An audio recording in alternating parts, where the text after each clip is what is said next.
The Comanche girl stood on the auction block, too proud for any buyer's taste, while the crowd shifted uncomfortably in the stifling heat of the Redemption Creek auction house.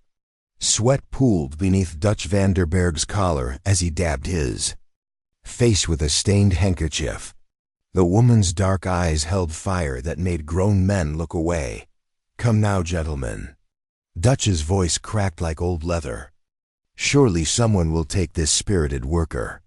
Ayanna lifted her chin. The ropes around her wrists had rubbed the skin raw, but she stood straight as a pine. Her black hair caught the lamplight streaming through grimy windows. The floorboards creaked under restless boots. "She's trouble, Dutch." A man in the back spat tobacco juice into a brass spittoon. "Heard she near broke Johnson's arm when he tried to chain her up proper."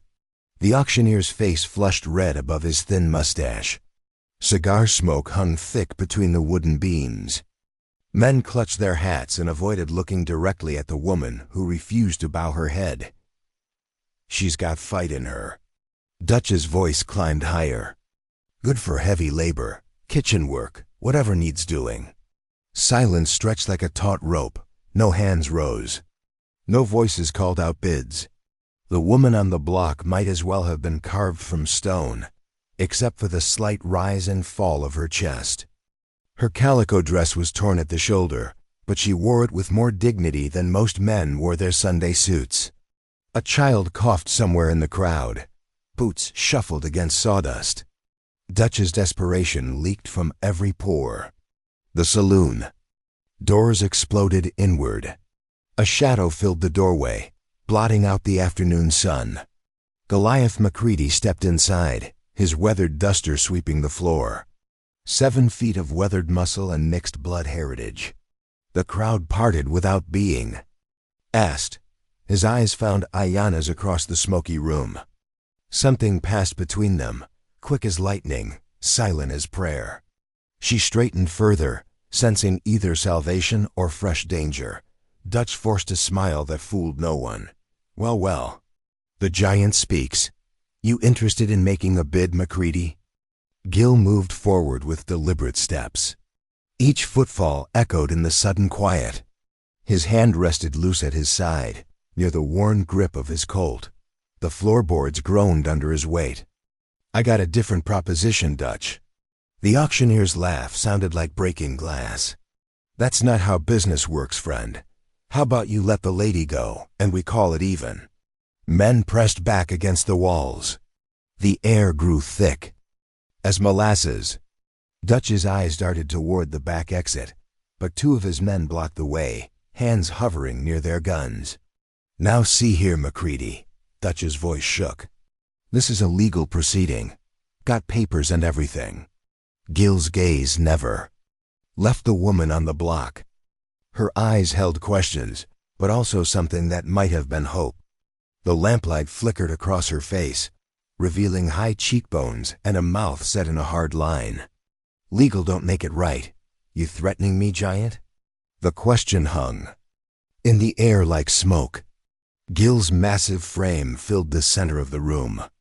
His mixed heritage showed in the copper tone of his skin, the sharp angle of his jaw. Scottish father, Kiowa mother, and something else that made him tower over ordinary men. "Just making an observation." Boot heels clicked against the wooden steps outside. Sheriff Marston pushed through the crowd, his badge catching the light. His hand rested on his gun belt, but his eyes were calm. The lawman was older than Gil, gray threading through his dark hair, but his shoulders were still broad. "Easy now, McCready." Marston's voice carried the weight of authority. "Don't need any trouble in my town." Dutch straightened, confidence flooding back. "Sheriff, this man is disrupting a legal auction." "I demand you arrest him." The crowd murmured agreement. Money changed hands in whispered bets. Someone would draw iron soon. The woman on the block watched it all with the patience of someone who had seen too much violence already. Marston studied the room. His gaze took in Dutch's sweating face, Gil's coiled stillness, and the defiant woman who refused to be broken. Years of keeping peace in a frontier town had taught him to read the currents beneath surface calm. Actually, MacCready. The sheriff's hand moved to his gun. I think it's time this town cleaned house. The weapon cleared leather in one smooth motion, but the barrel pointed at Dutch, not Gil. The crowd gasped. Someone dropped a bottle. It shattered against the floor, the sound sharp as a gunshot in the sudden silence. Dutch's eyes bulged. "Marston, what are you doing?" "Been waiting for the right moment to shut you down, Dutch. Just needed a witness brave enough to testify." The auctioneer's face went white as chalk. His hands shook as he raised them slowly. The men he'd paid to keep order looked at each other uncertainly. No one had expected the law to switch sides. "You think you've won?" Dutch's voice turned sharp with desperation. "There's a 100-man posse riding here right now. Price on both their heads, dead or alive." The words hit like a physical blow. Gil's jaw tightened. Ayanna's eyes widened, but she didn't step back. Outside, the wind picked up, rattling the windows in their frames. Marston kept his gun trained on Dutch. "How long do we have?" "Hour, maybe less." Dutch's smile was ugly. "You can't fight that many men. Not even a giant can stop 100 rifles." The sheriff moved quickly. He pulled a knife from his belt and stepped toward the auction block. Ayanna watched him approach, ready to fight, if necessary. But Marston just cut the ropes binding her wrists. "Can you ride?" he asked. She rubbed circulation back into her hands. "Better than most." "Good." Marston turned to Gil. "There's horses out back. Head for the canyon country." "I'll hold them off as long as I can." Gil nodded once. He understood what the sheriff was offering. Time bought with blood. A chance for freedom that might cost everything. "Why?" Ayanna's voice was soft, but it carried clearly. The sheriff looked at her with tired eyes. "Because everyone deserves to choose their own path." Thunder rumbled in the distance, though no clouds darkened the sky. The sound of hoofbeats growing closer. The horses thundered across the broken Texas earth. Dust rose behind them in clouds that painted the sky red. Gil's mare strained beneath his weight, while Ayanna rode her pinto with fluid grace, her body moving with the animal's rhythm. The auction house grew smaller behind them. Gunshots echoed across the desert, sharp cracks. That spoke of Sheriff Marston's last stand. Neither rider looked back. Heat shimmered off the hardpan. The sun burned overhead like a merciless eye. Ayanna's dark hair whipped in the wind as she urged her horse faster. Gil matched her pace, his large frame somehow balanced despite the animal's struggle. They rode in silence for an hour. The landscape changed from scrubland to rolling hills dotted with mesquite and prickly pear. Red rock formations thrust up from the earth like broken teeth. Ayanna suddenly veered her horse left, away from the canyon path Gil had been following. He pulled up short, watching her disappear behind a boulder formation. When he reached the spot, she was gone. Gil dismounted, studying the ground. Her horse's tracks led into a maze of stone passages. He followed on foot, leading his mare through gaps barely wide enough for his shoulders. The tracks ended at a dead end. Gil stood perfectly still, listening. Wind whistled through the rocks above. Somewhere, a hawk cried. "Looking for something?" He turned slowly. Ayanna sat on a ledge 15 feet above, her legs dangling over the edge. She'd climbed the rock face without making a sound. "You." She dropped to the ground, landing soft as a cat. Her eyes held wariness mixed with something harder. "Why?" "Because there's 100 men hunting us both." "That's not what I meant." Gil studied her face. Sweat had cut clean lines through the dust on her cheeks. Her calico dress was torn worse now, but she wore it with dignity that reminded him of his mother. Everyone deserves freedom. Pretty words from a white man, half white. My mother was Kiowa. Something shifted in her expression. Not trust, but curiosity. She moved closer, studying his features with new attention. The copper of his skin, the sharp cheekbones, the way he held himself. What was her name? Morning Star. Ayanna nodded slowly. The name meant something to her. She teach you to track? Some. My father taught me the rest. Scottish? From the Highlands.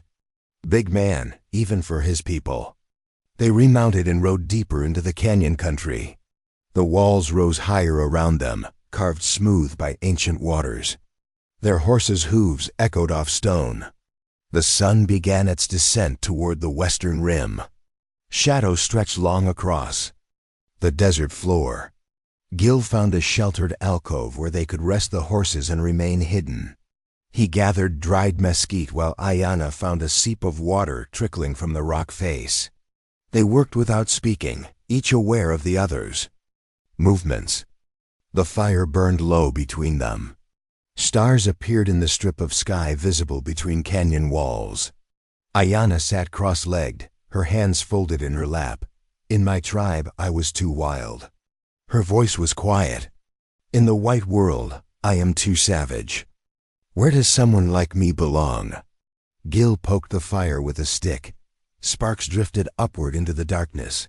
Maybe we make our own place. She looked at him across the flames. You sound like you know something about not belonging. Big as I am, you'd think I'd fit somewhere. But you don't. Never have. The fire crackled. Somewhere in the distance, a coyote called. The sound echoed off the canyon walls, lonely and wild. My father was a chief.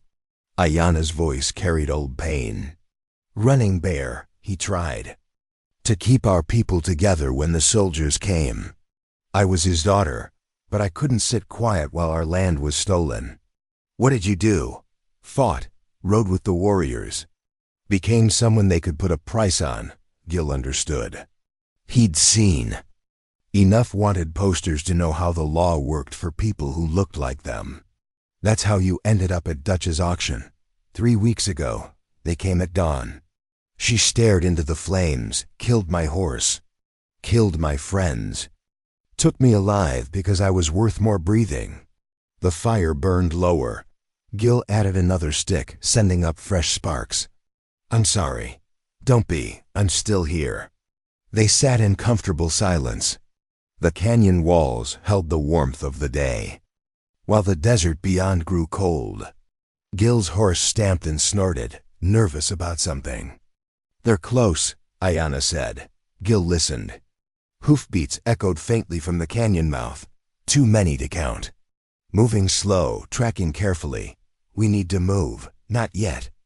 Ayanna stood and walked to the canyon wall. Ancient symbols were carved into the stone, worn smooth by centuries of weather. She placed her palm against one of them. My grandmother brought me here once. Said these canyons were sacred, protected. Protected how? Instead of answering, she pulled something from her dress. A folded piece of paper, yellowed with age. She handed it to Gil. His hands trembled as he unfolded it. The paper was covered in careful script, some English, some in symbols he recognized from his mother's teachings. At the bottom, a signature, Running Bear. You carry a letter from your father. Read it. Gil's eyes moved across the page. The words made him go very still. When he looked up, Ayanna was watching him with steady eyes. He hired me to find you. Keep reading. The next line made his breath catch. His mother's name, written in Running Bear's careful hand. The relationship explained in words that changed everything he thought he knew about his mission. Running Bear is my stepfather. His voice was barely audible. Your father married my mother after she left the Kiowa, making us family. You knew. I suspected when you said her name. Running Bear spoke of Morning Star often, the sister he gained, then lost. Gil stared at the letter. Everything he'd believed about his lonely childhood, about having no connections to his mother's people, crumbled like sand. You lied to me. Ayanna's voice held hurt now. This was all arranged. I was hired to find you. But what I did back there, That was my choice. Was it? Before he could answer, the hoofbeats grew louder. Torchlight flickered against the canyon walls. Men's voices echoed in the narrow space. Found their fire, someone called. Still warm. Gil stood, his massive frame blocking the firelight. Ayanna moved to the opposite wall, her body tense as a drawn bow. The letter lay forgotten on the ground between them. This way, a different voice shouted. Tracks lead deeper in. The sound of boots on stone. Getting closer. Gil reached for his gun, but Ayanna caught his wrist. Not yet. She moved to the back of the alcove where the shadows were deepest. Gil followed, leading both horses. The fire burned down to embers, then died. Torchlight swept across the canyon floor. Men moved past their hiding place, following the false trail Ayanna had laid hours earlier. The light faded. The voices grew. Distant, they waited in the darkness, breathing quietly. Gil could smell the sage in Ayanna's hair, the sweat on her skin. She stood close enough to touch, but the distance between them felt wider than the desert. Your father loves you, he said finally. Enough to send a stranger to find me. I'm not a stranger, not anymore. The canyon held their words, carrying them up into the starlit sky. Somewhere in the distance, the hunting party moved deeper into the maze of stone passages, following tracks that led nowhere. But other sounds were growing closer. More horses, more men. The canyon that had sheltered them was becoming a trap. Ayanna pressed against the stone wall, her fingers finding the ancient symbols carved there. My grandmother said these places remember everything. Every footstep, every breath. What are they remembering now? That some cages can't hold what's meant to be free. Gil moved to the edge of their hiding place. Torchlight reflected off the canyon walls in every direction. They were surrounded. The torch flames danced against the canyon walls, casting twisted shadows that moved like living things. Kane stepped into the alcove, his weathered face split by a cold smile. Behind him, a dozen men held rifles trained on the darkness where Gil and Ayanna pressed against the stone. Come out slow, Kane called. Hands where we can see them. Gil's massive frame emerged first, his palms raised. Ayanna followed her. Shin lifted in defiance despite the weapons pointed at her heart. The ancient symbols carved into the rock seemed to watch as they stepped into the torchlight. Kane's eyes glittered with satisfaction. Dutch said you'd run for the canyons. Predictable. What do you want? Gil's voice carried no fear, only resignation. Same thing Dutch wanted. Justice. Kane spat into the dust. You cost him good money tonight. Cost me my job. More men appeared from the shadows. They filled the narrow space, their faces hard as the stone surrounding them. Each held a weapon. Each looked ready to use it. Got some folks back in town who want to see you both, Kane continued. Sheriff Marston among them. Ayanna's eyes sharpened. He's alive? Barely. Took 3 bullets bringing him down. But he's breathing. For now. The words hit Gil like physical blows. Marston had bought their freedom with blood. The debt sat heavy on his shoulders. There's more, Kane said. Schoolteacher, preacher, couple other folks who got in our way.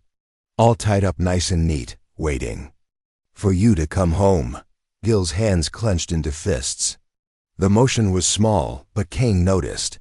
His gun swung toward the giant's chest. Easy now. Don't want to make this harder than it has to be. What's your offer? Gil asked. Simple. You surrender peaceful. We let the townspeople go. Fight us, and they die slow. The canyon walls seemed to press closer. Ayanna stood perfectly still. But Gil could sense her mind working. Calculating distances, angles, possibilities. How do we know you'll keep your word? Kane laughed, the sound echoing off stone. You don't. But you know what happens if you don't take the deal. Wind stirred the dust at their feet.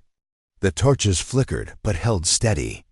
Gil looked at Ayanna, seeing his own thoughts reflected in her dark eyes. They could fight, they could run, but innocent people would pay the price. Our to decide, Kane said. Then we start cutting pieces off the sheriff. He turned to leave, then paused. Oh, and don't think about slipping away. Got men on every ridge, every path out of here. You're surrounded. The bounty hunters melted back into the shadows.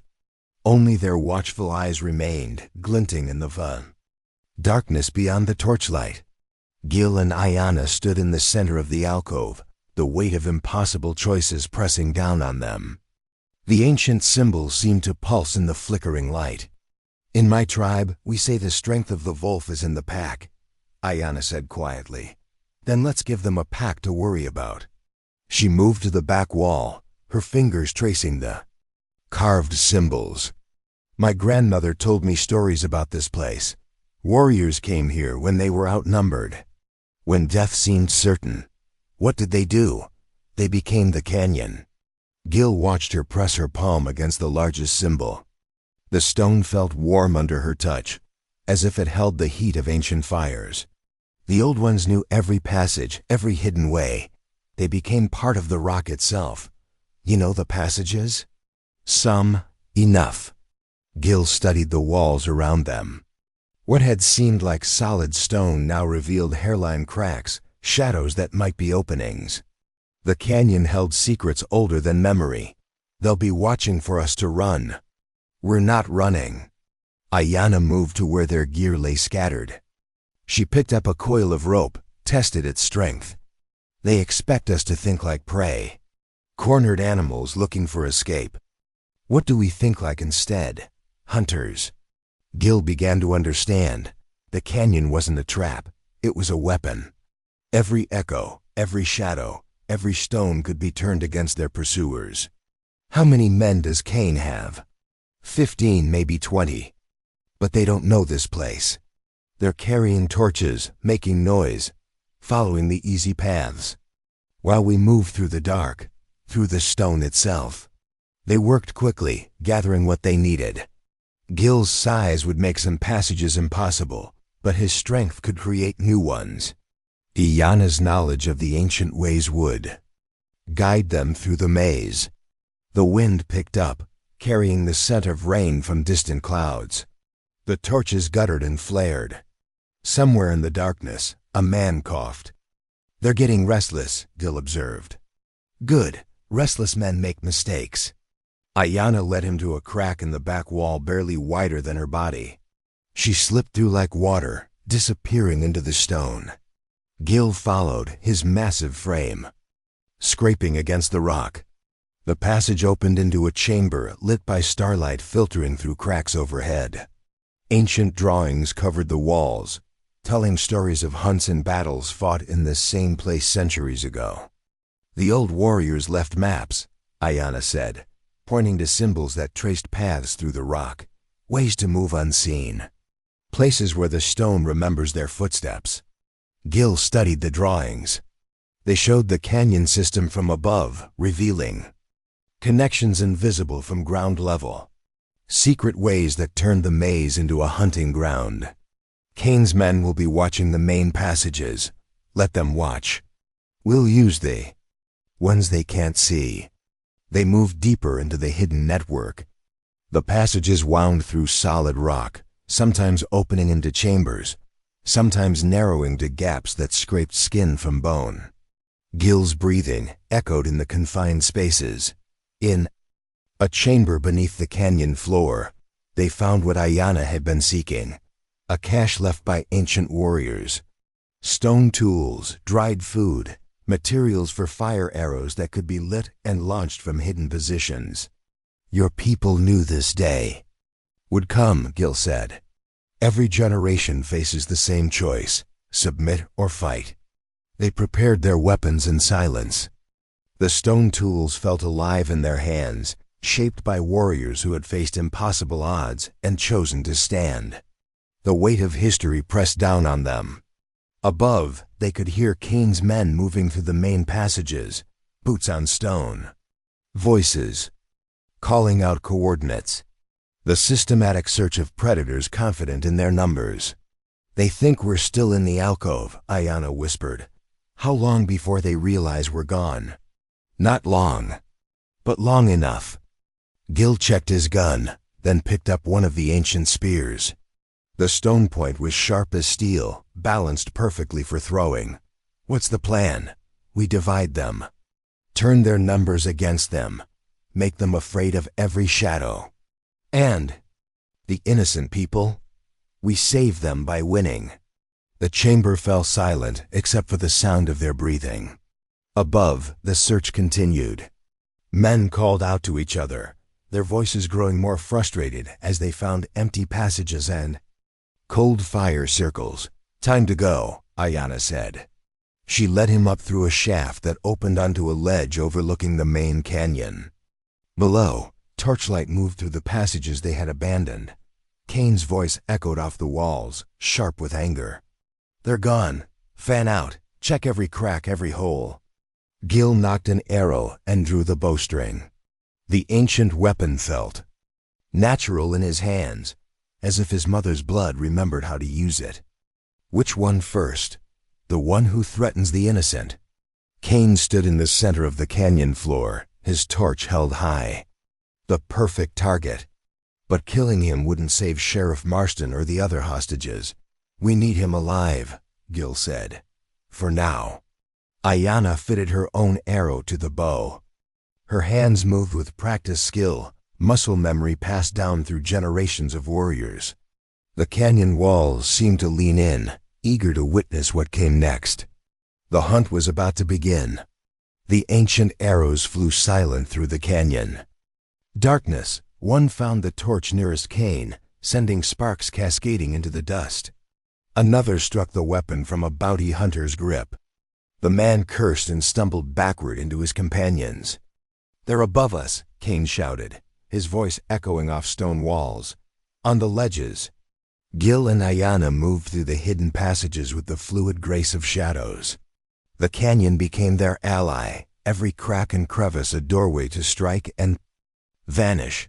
They appeared where least expected, disappeared before return fire could find them. A bounty hunter rounded a corner and found Gil's massive frame blocking the passage. Before the man could raise his rifle, Gil's hand closed around the barrel. The weapon bent like soft metal. The hunter fled back the way he'd come. Split up, Kane ordered. Find them. His men scattered into the maze of stone passages. Ayanna watched from above as they separated, their torches spreading out like dying embers. She moved along the rim, her footsteps silent on the worn rock. One by one, the hunters became the hunted. A man would enter a passage and emerge without his weapons, eyes wide with fear. Another would follow tracks that led to empty air and a 30-foot drop. The canyon swallowed their confidence whole. Gil appeared at the mouth of the main passage, his hands raised in surrender. Kane's remaining men converged on him, rifles trained on his massive frame. That's far enough, Kane called. Where's the girl? Gone. Took the back trails out. You're lying. Check for yourself. Kane gestured to two of his men.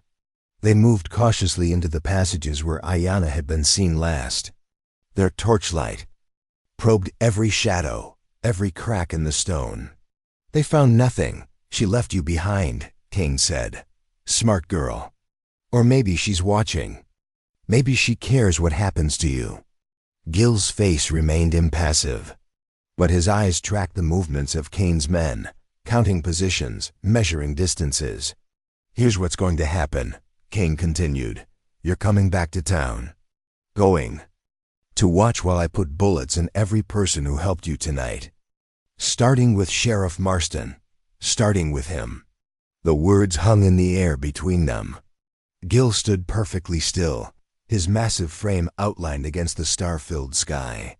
Kane's men shifted nervously, weapons ready but uncertain. Unless, Kane added, you got something to trade. Like what?